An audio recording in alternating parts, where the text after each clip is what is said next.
Good afternoon. Depending on the day of the week, you had Stony Point counselors here visiting with you and discussing your options. It is either October 25th or 26th. You had them the opposite day. So our do now is pick two words from this vocab list and together with your table, write their definitions into the Schoology discussion post. So you're going to go into Schoology, click on today's discussion post, pick two and describe them. Our learning target for today is I will take a pretest about ecosystems and ecology to figure out what I already know.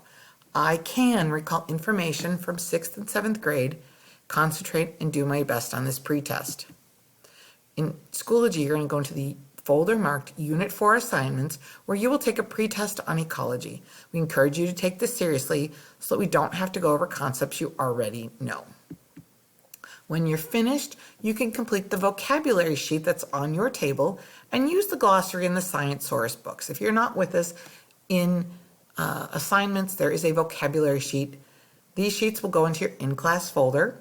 You're going to submit your Unit 3 digital notebook. You're going to complete the ecology vocabulary if you haven't done so yet. And some of us will do Legends of Learning. Just wanted to give you a heads up that as we look at grades now, we're going to look at the second one highlighted that says marking period 2, because that's where we're at right now. So I hope you all have a great afternoon. Thank you very much.